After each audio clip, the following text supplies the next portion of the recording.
সবাইকে শুভেচ্ছা ও ভালোবাসা জানিয়ে আমি আফতাব হালদার আজ শুরু করছি রাজ্যের খবর। সংসদে এবার দুটি স্ট্যান্ডিং কমিটির চেয়ারম্যানের পদ পেল তৃণমূল কংগ্রেস। একটি লোকসভা কমিটি ও অন্যটি রাজ্যসভা কমিটিতে। বাণিজ্য রসায়ন সার সংক্রান্ত সংসদীয় কমিটির চেয়ারম্যানের দায়িত্ব দেওয়া হবে মমতা বন্দ্যোপাধ্যায়ের দলকে। আর এই কমিটির চেয়ারপারসন হিসেবে দল নামও ঠিক করে ফেলেছে।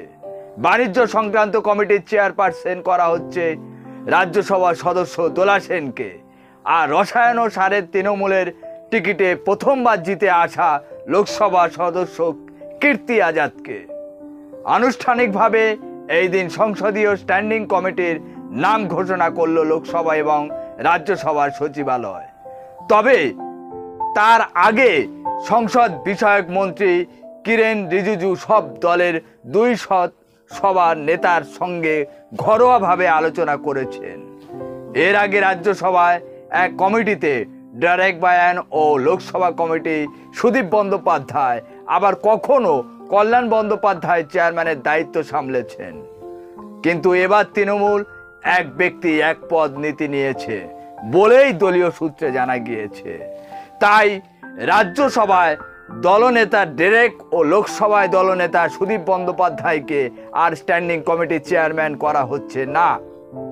আর কল্যাণ বন্দ্যোপাধ্যায় বর্তমানে লোকসভা দলের মুখ্য সচেতক, তাকেও চেয়ারম্যানের দায়িত্ব দিচ্ছে না তৃণমূল কংগ্রেস। অন্যদিকে কংগ্রেস এবার অর্থ, স্বরাষ্ট্র এবং প্রতিরক্ষার মন্ত্রক গুরুত্বপূর্ণ সংসদীয় কমিটির চেয়ারম্যানের পদ চাইলেও তা পাচ্ছে না বলেই খবর। কংগ্রেসকে দেয়া হচ্ছে বিদেশ, শিক্ষা, কৃষি এবং গ্রামোন্নয়ন পঞ্চায়েত কমিটির চেয়ারম্যান।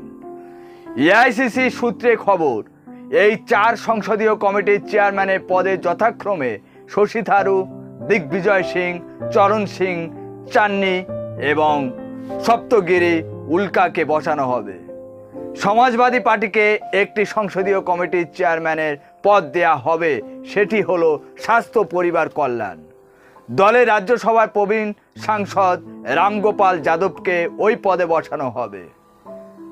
আজ এখানে শেষ করছি। সবাই ভালো থাকবেন, সুস্থ থাকবেন। Tata, bye bye.